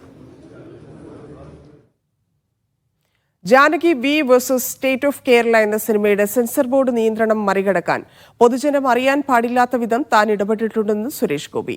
എന്നാൽ മന്ത്രി എന്ന നിലയിൽ സിസ്റ്റത്തിൽ ഇടപെട്ടിട്ടില്ല. പക്ഷേ ആരെയൊക്കെ ഇതിനായി ബന്ധപ്പെട്ടു എന്ന് പറയേണ്ട കാര്യമില്ലെന്നും സുരേഷ് ഗോപി ദുബൈയിൽ പറഞ്ഞു. സത്യപ്രതിജ്ഞ ചെയ്ത കൗൺസിൽ അംഗമാണ്. അതിൻ്റെ മര്യാദകളെല്ലാം ഞാൻ പാലിച്ചിട്ടുണ്ട്. പക്ഷേ എൻ്റെ പ്രൊഡ്യൂസറെയും അതിൻ്റെ ക്രിയേറ്റീവ് സെഗ്മെൻറ്റിനെയും ഒരുപക്ഷെ നിങ്ങളെ ഒന്നും അറിയിക്കാൻ പാടില്ലാത്ത ചില കാര്യങ്ങൾ അതിൻ്റെ ഉന്നത തലത്തിൽ പങ്കെടുത്ത് ചർച്ച ചെയ്ത് അതിന് ചില തീർപ്പുകളിലേക്ക് നയിക്കുന്നതിന് എൻ്റെ പ്രധാനപ്പെട്ട നേതാക്കളുടെ എല്ലാം പിന്തുണയുണ്ടായിട്ടുമുണ്ട്. ഇത് ചെറിയ എന്തൊക്കെയോ പ്രശ്നങ്ങൾ അവിടെയും ഇവിടെയും ഉണ്ട്. അതെനിക്കും ഇപ്പോഴും ട്രാക്ക് ചെയ്യാൻ പറ്റിയിട്ടില്ല. മിനിസ്ട്രി അത് ട്രാക്ക് ചെയ്തുകൊണ്ടിരിക്കുകയാണ്. മിനിസ്ട്രി ആരുടെയും പക്ഷത്തില്ല. അല്ല, താങ്കൾ തന്നെ പറഞ്ഞു പബ്ലിക് അറിയാൻ പാടില്ലാത്ത ഒരു ഇടപെടൽ ഞാൻ നടത്തും, ഇത് സുതാര്യമായിരിക്കണം എന്ന് പറയുന്നു. ഇതെങ്ങനെയാ ശരിയാവും രണ്ടും കൂടി? അതെന്ത് ചോദ്യമാണ്? എനിക്ക് പറ്റുന്ന തരത്തിൽ എൻ്റെ നേതാക്കളോട് ഞാൻ സിസ്റ്റത്തിൽ കയറിയില്ല എന്നാണ് ഞാൻ പറഞ്ഞത്. എനിക്ക് സെൻസർ ബോർഡിൽ കയറി ഇതിനെതിരെ ഒരു നടപടി ഉണ്ടാക്കുന്നതിന് എൻ്റെ പവർ ഞാൻ കാണിച്ചിട്ടില്ല. പക്ഷെ ഞാൻ എന്താണ് ഇതിനകത്ത് ഇപ്പൊ നിങ്ങൾ തന്നെ ചോദിച്ചില്ലേ, ഈ തെറ്റ് സംഭവിച്ചിട്ടുണ്ടെങ്കിൽ ആ തെറ്റ് സൂചിപ്പിക്കപ്പെടും, അത് സൂചിപ്പിച്ചിട്ടുണ്ട്. അതാണ് ഞാൻ പറഞ്ഞത്. അത് ഞാൻ നിങ്ങളോട് പറയേണ്ട കാര്യമില്ല. അറിയിച്ചത് ആരെയൊക്കെയാണെന്നുള്ളത് ഞാൻ നിങ്ങളോട് പറയേണ്ട കാര്യമില്ല. Janaki versus state of Kerala എന്ന സിനിമ പ്രൊപ്പഗണ്ട സിനിമയാണെന്നും സ്ത്രീ സുരക്ഷയ്ക്ക് വേണ്ടി CCTV ഷീ ടാക്സി എന്നയുടെ പേരിൽ ചെലവഴിച്ച തുക കൊണ്ട് എന്തു ഗുണമുണ്ടായി എന്ന് ചോദിക്കുന്നത് പ്രൊപ്പഗണ്ടയാണോ എന്നും സുരേഷ് ഗോപി ചോദിച്ചു. ഇതൊരു പ്രൊപ്പഗണ്ട സിനിമയാണ് ഞാൻ പറഞ്ഞു. അങ്ങനൊന്നും അതൊന്നും വകവയ്ക്കുന്നില്ല. അതൊക്കെ പറയേണ്ടവരൊക്കെ പറയും, അവർ പറഞ്ഞോട്ടെ, അതിലൊന്നും ഒരു പങ്കുമില്ല. നമ്മൾ എന്താണ് ഉദ്ദേശിച്ചത്? ഈ സിനിമയിൽ ജാനകി എന്ന് പറയുന്നത് കേരളത്തിൽ എത്ര ജാനകിമാരുണ്ട്, ഇന്ത്യയിൽ എത്ര ജാനകിമാരുണ്ട്, ലോകത്ത് എത്ര ജാനകിമാരുണ്ട്, ഇവർക്കൊക്കെ നീതി നല്ല സൗഖ്യത്തോടെയും സന്തോഷത്തോടെയും അനുഭവിച്ച് മരണത്തിലേക്ക് യാത്ര ചെയ്തെത്താൻ പറ്റുമോ? പറ്റിയിട്ടുണ്ടോ? എത്ര പേർക്ക് സാധിച്ചിട്ടുണ്ട്? അത് എത്രയോ വർഷങ്ങളായി ഇത് തുടർന്നുകൊണ്ടിരിക്കുകയാണ്. നമുക്ക് സ്ത്രീ ശാക്തീകരൺ മൂവ്മെന്റ് ദേശീയ തലത്തിൽ, പിങ്ക് പോലീസ് സംസ്ഥാന തലത്തിൽ, അതിനകത്ത് നിങ്ങൾ ഈ ഒരു ഉന്നം വെച്ച് പ്രൊപ്പഗാൻഡ എന്ന് പറയുന്നത് ഒന്ന് മാറ്റി നിർത്തിയാൽ പ്രൊപ്പഗാൻഡയാണോ എന്ന് ചോദിച്ചാൽ യെസ്. എത്ര കോടിയാണ് നിങ്ങൾ പിങ്ക് പോലീസിന്റെ പേരിൽ ചെലവാക്കിയത്? സ്ത്രീ സുരക്ഷ എന്ന് പറഞ്ഞ എത്ര CCTV ക്യാമറകൾ വെച്ചിട്ടുണ്ട്? അതിൻ്റെയൊക്കെ ഫലം എന്തുണ്ടായി എന്ന് ചോദിക്കുന്നത് പ്രൊപ്പഗാൻഡയാണ്. ചോദിക്കാൻ പാടില്ല. അങ്ങനെയാണെങ്കിൽ നിങ്ങളൊന്നും മൈക്കെടുത്തേ നടക്കാൻ പാടില്ല. നിങ്ങളെല്ലാം പ്രൊപ്പഗാൻഡയുടെ ഭാഗമാണ്. നിങ്ങൾക്കെല്ലാം നിങ്ങളുടെ രാഷ്ട്രീയമുണ്ട്, വിവിധ രാഷ്ട്രീയമുണ്ട്. സംവിധായകൻ പ്രവീൺ നാരായണൻ, നിർമ്മാതാവ് ഫനീന്ദ്രകുമാർ, നടൻ അസ്ഗർ അലി, മാധവ്, സുരേഷ് ഗോപി എന്നിവരും വാർത്താ സമ്മേളനത്തിൽ പങ്കെടുത്തു. Media 1 Dubai. സ്വതന്ത്ര മാധ്യമ പ്രവർത്തനത്തിന് കൈവിലങ്ങിടുന്നവർ എന്ന തലക്കെട്ടിൽ പ്രവാസി വെൽഫെയർ ചർച്ചാ സദസ്സ് സംഘടിപ്പിച്ചു. നിർഭയവും സ്വതന്ത്രവുമായ മാധ്യമപ്രവർത്തനം സാധ്യമാകണമെന്ന് ചർച്ചയിൽ പങ്കെടുത്തവർ അഭിപ്രായപ്പെട്ടു. പ്രവാസി വെൽഫെയർ സംസ്ഥാന പ്രസിഡന്റ് R. ചന്ദ്രമോഹൻ ഉദ്ഘാടനം ചെയ്തു. കോഴിക്കോട് ജില്ലാ ആക്ടിംഗ് പ്രസിഡന്റ് സൈനുദ്ദീൻ ചെറുവണ്ണൂർ വിഷയാവതരണം നടത്തി. പ്രവാസി വെൽഫെയർ സംസ്ഥാന നേതാക്കൾ സംസാരിച്ചു. 2 മാസം നീണ്ടു നിൽക്കുന്ന റിയാദ് KMCC സൂപ്പർ കപ്പിന് തുടക്കമായി. ഷിഫ ദുരത് അൽ മലാബ് ഫ്ലഡ് സ്റ്റേഡിയത്തിൽ നടന്ന ചടങ്ങ് മുഷ്താഖ് മുഹമ്മദ് അലി, സാനിൻ വാസിം എന്നിവർ ചേർന്ന് ഉദ്ഘാടനം ചെയ്തു. മാച്ച് പാസ്റ്റടക്കം വിവിധ കലാപരിപാടികളും അരങ്ങേറി. 8 പ്രധാന ടീമുകളാണ് ടൂർണമെന്റിൽ പങ്കെടുക്കുക. സന്തോഷ് ട്രോഫി, ദേശീയ, ഐ ലീഗ് താരങ്ങൾ ഉൾപ്പെടെ നിരവധി കളിക്കാർ വിവിധ ടീമുകൾക്കായി കളിക്കും. സൗദി ജിദ്ദയിൽ ഹൃദയാഘാതത്തെ തുടർന്ന് ചികിത്സയിലായിരുന്ന മലയാളി മരിച്ചു. ആലപ്പുഴ സ്വദേശി മാത്യു ജോസഫാണ് മരിച്ചത്. 51 വയസ്സായിരുന്നു. 30 വർഷമായി പ്രവാസിയായ ഇദ്ദേഹം ജിദ്ദയിലെ സ്വകാര്യ കമ്പനിയിൽ മാനേജറായി ജോലി ചെയ്തു വരികയായിരുന്നു. മൃതദേഹം നാട്ടിലെത്തിച്ച് സംസ്കരിക്കുമെന്ന് ബന്ധുക്കൾ അറിയിച്ചു. 3 പതിറ്റാണ്ടിലേറെ നീണ്ട UAE പ്രവാസം അവസാനിപ്പിച്ചു മടങ്ങുന്ന ഒറ്റപ്പാലം സ്വദേശി അഹമ്മദ് കബീറിന് ഒറ്റപ്പാലം പ്രവാസി കൂട്ടായ്മ യാത്രയയപ്പ് നൽകി. നിരവധി പേർക്ക് ഗൾഫിൽ അവസരമൊരുക്കാൻ സഹായിച്ച അഹമ്മദ് കബീറിനെ കൂട്ടായ്മ ഭാരവാഹികൾ പൊന്നാട ചാർത്തി ആദരിച്ചു. അബ്ബാസ് അധ്യക്ഷത വഹിച്ചു. അബ്ദുൾ റസാഖ്, പ്രസാദ്, ഷിഹാബ്, അൻവർ, സുരേഷ് നെടുങ്ങാടി തുടങ്ങിയവർ സംസാരിച്ചു.